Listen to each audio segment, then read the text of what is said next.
Hi, everybody. Let's get started. Today I want to talk to you about copyright. Now, this is probably one of the most important bits of information that I can give you, not only for photography, any creative process, but just in general, as in terms of general knowledge, to understand how this really works, what copyright really is. Copyright is basically what we call intellectual property, something that belongs to you.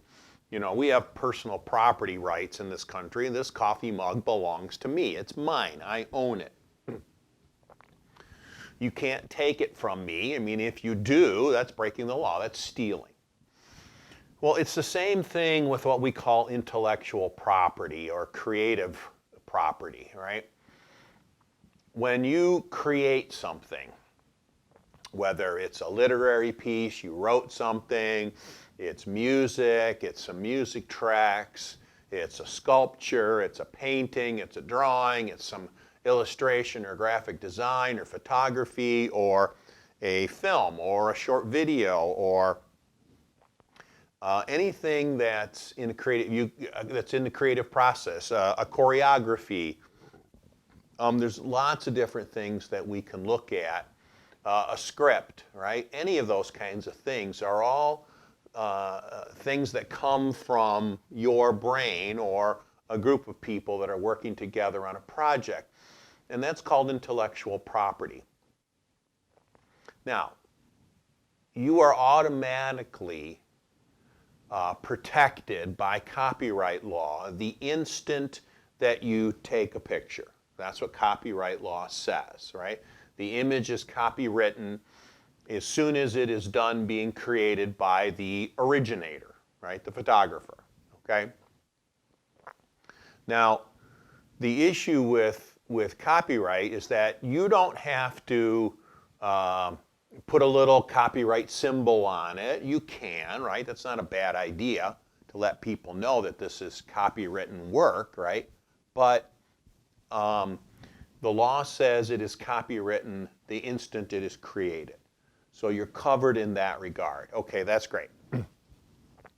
So what is it? It's a way to protect yourself. It's a way to say, hey, that photograph is mine, or that sculpture is mine, or that drawing is mine, or things of that nature, right? That's what copyright law says. Now, what it really means is that no one can duplicate, make copies of your copywritten work without your permission. Copyright law is pretty simple and straightforward in that regard.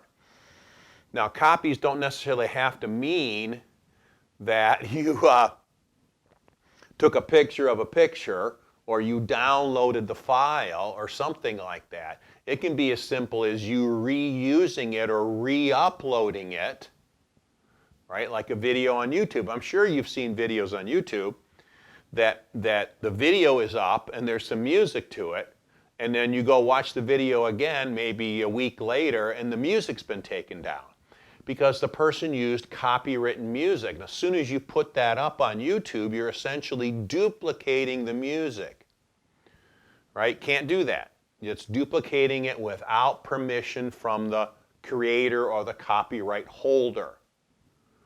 Okay, so nobody can duplicate your work without your permission. It's really that simple, right? And I've gotten into arguments with clients over the years about copyright and usage, and they say, what am I paying you for?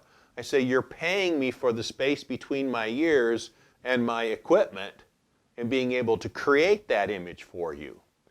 If you want to buy that image and use it forever in your advertising or whatever, then there's going to be an additional cost, and that's I'm going to release the copyright to you so that you may duplicate it and use it on your website, in your social media, in a brochure, right, in a PowerPoint presentation, at a conference, all these other uses which you could be getting paid for because that wasn't necessarily part of the deal when you created the image or when you took the image for the client. So copyright can get slippery very quickly, and the reason it can get that slippery is because most people violate copyright law. Sorry, they do. If I grabbed all of your phones right now and looked at all the music you have on your phone, did you download and pay for every song you have on there? My guess is you didn't. A friend has given you a couple of songs. Somebody else gave you a couple of songs.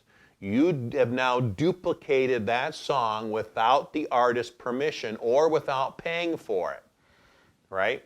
Did you go to one of the download sites and pay $1 or 99 cents or whatever it is to download the music? If you have not done that, you are breaking copyright law.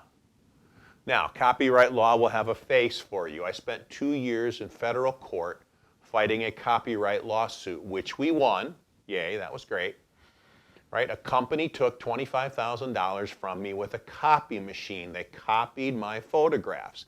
They owned one set of pictures, and they wanted to be able to give 6 more sets to people in a legal dispute. It's called arbitration. It's a private court matter. It's not public court. It's private court. They wanted to give the people in the arbitration board, like a jury, a copy of all the pictures. Well, I told them they couldn't do that, and they got very upset with me because they think they own it. Well, they own that one. They do not own the right to make multiple copies. So I told the guy how much it was going to be, and he called me every name in the book and was quite upset and said, I'll just go get copies made. And I told him, you can't do that. And he called me every name in the book again and then said, bye, see you later, hung up the phone.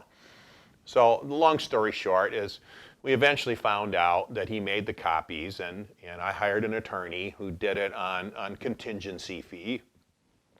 Gary was my attorney, fabulous man. Gary gets 33%. Right? So we end up getting the $25,000, and Gary got the 33% of it, and life is good, I guess, right? We'll come back to that story in a minute here, but copyright allows for protection from duplication from the originator or the creator, okay? So it takes effect as soon as you are done creating your creative work, as soon as you are done making it, okay? What is registration? Registration allows you to put the full weight of the federal government, of the federal judiciary system, the courts, behind you in a copyright disagreement. Okay, I highly encourage you to register your images. You register them by going to copyright.gov. I'll give you the link and stuff in another email I'll send out today with a bunch more other information in it about copyright. There's also a great cute little video on YouTube. I'll send you the link to that as well. You register your images with copyright.gov. That allows you to have the full weight of the law behind you, because there are magic words you want to be able to say to somebody who is using one of your images without your permission. And those words are, you are currently using registered copywritten material without my permission. Now, I don't care where their lawyer went to law school. If they hear those words, registered copywritten images without my permission, they should get a little nervous because they have the full weight of the law behind them. Okay. So register. So what happened to me? The infraction of this company copying all my pictures, $25,000 worth of work, occurred, right, before I registered the images. Okay? If I had registered the images before the infraction took place, I would not be here and I would not be talking to you, right? I would certainly be doing something else because I would have plenty of money to do that with.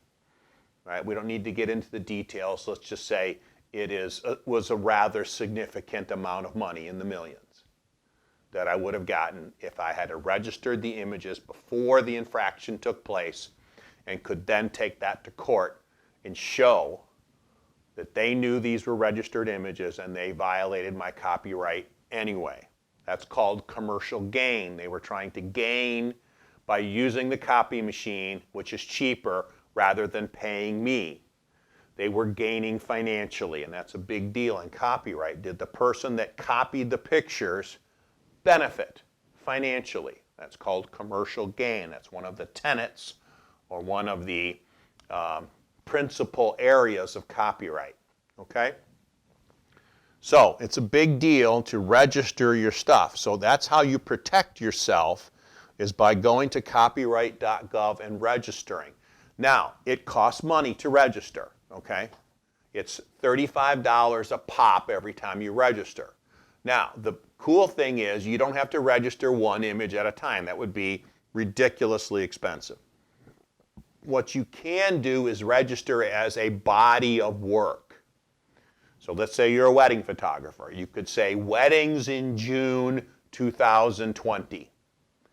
And all, say 4 or 5 of those weddings you shot in June, you can register at once for $35. I think it's still $35. So you can register all of that at once, okay? Or all of my high school seniors I did in September, whatever, right? You can register that at once, okay? So it's nice that you can register things as a body of work. Now, you'll need to shrink those images down, JPEG them way down to like on the 12 scale in Photoshop. They'll need to come down to like a 3 or even a 2 so that you can upload those. Because trying to upload 1,000 pictures will take a very long time from home. Even if you have a fast internet connection, it'll still take a very long time. You know, click upload and go to bed kind of thing. So you'll need to JPEG those down very small to upload those. And then your upload date becomes your date of registration for your copyright. Okay? So copyright's a big deal because it protects you from anything that you create. And that's the big deal about this, right? If you get into a dispute, you want to be able to say those words. You are using registered copywritten material without my permission. We had a case a few years ago. A student took some pictures of an Olympic athlete in the Flint area, and Channel 12, the TV station, was doing a family health fair promotion. And they went to this athlete and said, hey, do you have any pictures? And she said, I have these pictures. And they were obviously nice pictures. You tell they're using professional pictures, off-camera flashes, great poses, a little Photoshop work, very nice looking images. My friend is watching TV and sees this promotion, or my student sees this promotion come up for the family health fair, right? And says, oh my gosh, those are my pictures. Well, I didn't give them permission, because when they broadcast the images on TV, they're duplicating them, okay? So he comes to me and I said, the first thing you're going to do is go to copyright.gov and register those images right now. Sit down and do it. Take the $35 and put on a credit card and register all those pictures you took of this athlete, okay? Great. Next thing you're going to do is I gave him the number of my attorney. Gary Casado is my attorney, my copyright attorney in my lawsuit. Fabulous man. Gary talked to him. He'll talk to you for 5 or 10 minutes, and after that he's going to charge you, which is fair. And Gary said, look you don't want to get involved in a lawsuit if you don't have to. Get your hair cut, put on a pressed shirt, nice tie, shine shoes, jacket, and go to Channel 12 and say these words. Hi, you are currently using, my name is, right? You are currently using registered copywritten images at the TV station without my permission. Can I speak to somebody in your legal department? And the attorney comes out and you say, repeat those words. And they went and sat down at his desk and repeat those words. And he said, what images are they? And he shows them the images. And he says, oh, well, I guess we owe you a usage fee or a copyright fee. And he says, yes. And the guy floats a number at him. Now, if you know anything about negotiation, the guy's going to float a low number. So the student was smart. He said, double it. And the guy said, here's your check. See, those are magic words that anybody in the legal department knows. They just thought they could get away with it. They didn't want to have to bother to pay. It's a hassle. I get it. But it's not right. Nobody has the right to duplicate anything you create without your permission, period. Now, there's a whole nother issue, and I've been trying to get to the bottom of this, and I haven't been able to. I need to get a group of people together to discuss this. Social media. What do almost all the social media platforms say in their terms and conditions? I don't know, because most of you have never read the terms and conditions, I guarantee it. I highly recommend you do. Because most of those social media platforms say they own your images when you put them up. Right? So that's their terms and conditions of using their product, their social media platform. You sign off on that when you click OK. Now you've given up the rights to your images, and we've had images stolen from Facebook from other photography students and used in other advertising. You've got no recourse. You can't go after them. They took them off of Facebook, or they took them off of whatever, some other social media platform. Now I know there are some blockers with some things, and it's gotten better. My recommendation is don't put up full res images. JPEG them down. 4 or 5 on the Photoshop is 0 to 12. Make them like a 4 or 5. That way they try and blow them up and they pixelate badly. Put a watermark on it. Get a nice script of your name or something. Put the copyright symbol in the corner. Do anything you can to let people know that these are copywritten images and they can't duplicate them. Now, you know with Content Aware Fill, you can just simply circle the logo, hit Content Aware Fill, and for the most part it'll go away. But at least it provides a barrier, and at least it provides you being able to say, hey, I watermark all my stuff and I put a copyright symbol on them when I post stuff to social media.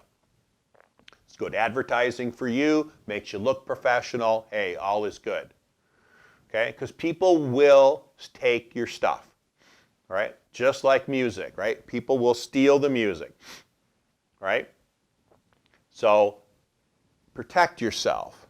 Register your images at copyright.gov and make sure you're protected. Now, you can choose not to, that's fine. But if you have stuff you're doing professionally, I would highly recommend every so often that you go to copyright.gov and upload those images and protect yourself. Okay? Very good. See you next week.